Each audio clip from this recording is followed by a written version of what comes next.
Hello champions, आज हम लोग डिस्कस करेंगे ईसीजी के बारे में। दैट इज़ ईसीजी का फुल फॉर्म होता है इलेक्ट्रोकार्डियोग्राफ, बट इससे रिलेटेड एक और वर्ड है that is electrocardiogram.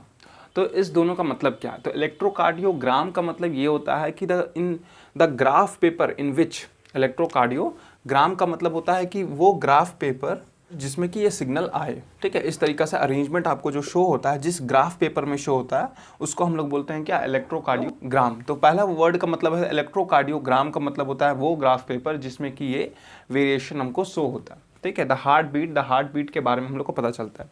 Next, electrocardiograph का मतलब क्या है? Which is the full form. ECG का फुल फॉर्म होता है इलेक्ट्रोकार्डियोग्राफ।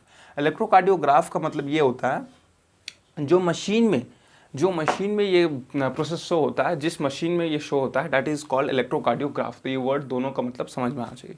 नेक्स्ट हम लोग डिस्कस करेंगे कि ये जो वेव्स आपको नज़र आ रहा है, ये वेव्स के बारे में हम लोग डिस्कस करेंगे।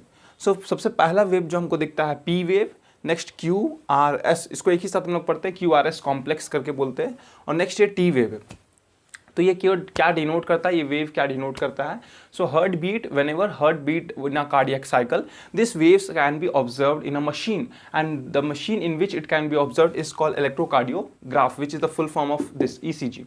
सो we will see at the P wave. P wave हम लोग सबसे पहले देखते हैं। तो पी वेव इसलिए होता है क्योंकि एट्रियल डीपोलराइजेशन होता है। एट्रियल डीपोलराइजेशन का मतलब, अगर आपको हार्ट के बारे में पता होगा, हार्ट में सबसे पहले जो सिग्नल जनरेट होता है उसको बोलते हैं एस ए नोड। तो यहाँ पे एस ए नोड में जब सिग्नल जनरेट होता है, जिसको बोलते हैं डी, वहाँ पे क्या होगा? एक्शन पोटेंशियल जनरेट होगा, उसी को तो डीपोलराइजेशन बोलेंगे। तो एट्रियल डीपोलराइजेशन, और यहाँ पे जैसे ही एक्शन पोटेंशियल जनरेट होगा, that is then this can be observed in a machine, that is called P wave, जिसको हम लोग पी वेव बोलते हैं। That is called atrial depolarization, मतलब कि यहाँ पे सिग्नल जनरेट हुआ है। नेक्स्ट क्या आता है? क्यू आर एस कॉम्प्लेक्स हम लोग पढ़ते हैं एक साथ, that is called ventricle depolarization. अब क्या होता है? ये सिग्नल ट्रांसमिट होगा दिस एस ए नोड से ए वी नोड तक, और ए वी नोड से बंडल ऑफ हिस और फिर पुरकेंजे फाइबर तक ट्रांसमिट हो जाएगा। तो जब ट्रांसमिट होगा तो वहाँ पे क्या होगा? वेंट्रिकल डीपोलराइजेशन होगा। वेंट्रिकल डीपोलराइजेशन का मतलब जो एक्शन पोटेंशियल है वो ट्रांसमिट हुआ है कहाँ पे? दैट वेंट्रिकल्स में ट्रांसमिट हुआ है, और वहाँ पे डीपोलराइजेशन हुआ है, तो वो वेव्स के फॉर्म में नजर आएगा, that is Q R S complex के फॉर्म में नजर आएगा। अब यहाँ पे बोलेंगे ये वेव्स इतना बिगर क्यों है? वो बिगर इसलिए क्योंकि वो जो एक्शन पोटेंशियल जनरेट हुआ है, क्योंकि इसका मसल्स तो थिक है ना, दैट इज कॉल्ड वेंट्रिकल्स का मसल्स तो थोड़ा थिक है। सो बिकॉज मसल्स थिक है और ज़्यादा एक्शन पोटेंशियल, मतलब कि जो सिग्नल जनरेट हुआ है वो ज़्यादा वेव्स के, ये लार्जर वेव्स के फॉर्म में हम लोग को दिखता है इन द मशीन।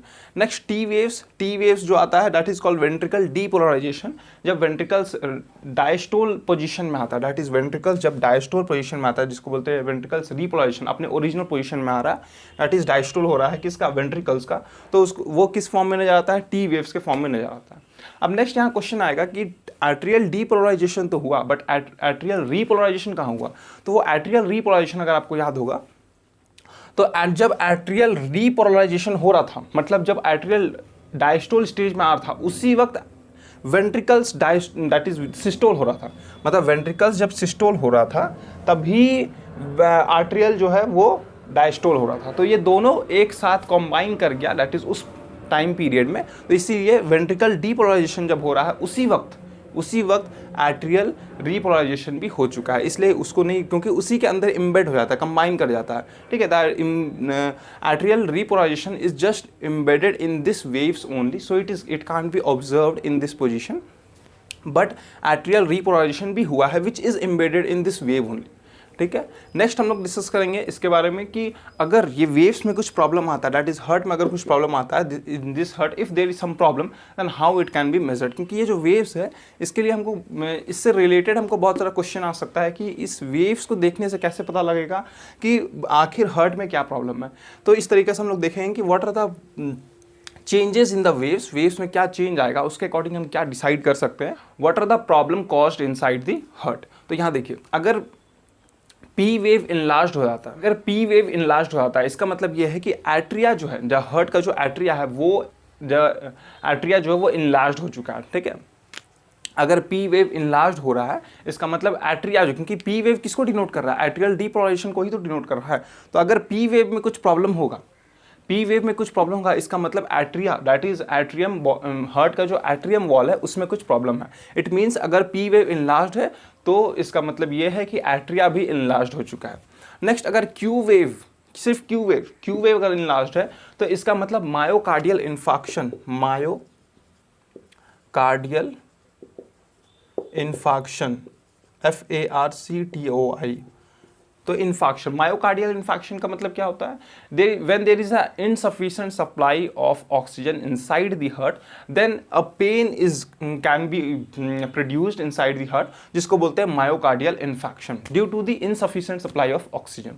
तो वो कब होता है? जब क्यू वेव इनलार्ज होता है। जब क्यू वेव इनलार्ज होता है इसका मतलब myocardial, when there is a pain inside the heart and that is due to the insufficient supply of oxygen, तो जिसको हम लोग डिजीज के फॉर्म में मायोकार्डियल इन्फार्क्शन बोलते हैं। नेक्स्ट, अगर हम लोग बोलेंगे, अगर नेक्स्ट क्यू के बाद आर वेव, अगर आर वेव इनलार्ज हो जाता है, or when there is a enlargement of R wave inside the machine, अगर मशीन में हम लोग देख रहे हैं कि आर वेव बहुत ज़्यादा इनलार्ज हो चुका है, इसका मतलब वेंट्रिकल्स में कुछ प्रॉब्लम है, क्योंकि आर वेव किसके डिनोट कर रहा है? दैट इज वेंट्रिकल्स को डिनोट कर रहा है। इसका मतलब there is a enlargement of ventricles, तो वेंट्रिकल्स इनलार्ज हो चुका है बिकॉज देयर इज वेव, जो है आर वेव का जो वेव है वो इनलार्ज हो चुका है। इसका मतलब वेंट्रिकल्स में कुछ प्रॉब्लम है। प्रॉब्लम यह है कि वो इनलार्जमेंट हो चुका है वेंट्रिकल्स का, ठीक है। नाउ अगर टी वेव फ्लैट हो जाता है, टी वेव फ्लैट हो जाता है, तो यहाँ पे हम जस्ट ये डिस्कस कर रहे हैं कि अगर कोई चेंजेस आता है वेव्स में तो हम किस तरीके से पता लगा सकते हैं उस वेव को देखने से ही कि क्या प्रॉब्लम है हार्ट में। सो अगर टी वेव फ्लैट है इसका मतलब ये है कि उसमें कोरोनरी आर्टरी डिजीज है, CAD, कोरोनरी आर्टरी डिजीज है उसमें, ठीक है। टी वेव्स डिनोट कर रहा है ventricle depolarization of course, but ventricle repolarization कब होगा? जब वेंट्रिकल डायस्टोल स्टेज में आएगा। डायस्टोल स्टेज में आ रहा है और वहाँ पे टी फ्लैट है, इसका मतलब ये है कि कोरोनरी आर्टरी डिजीज है उसको।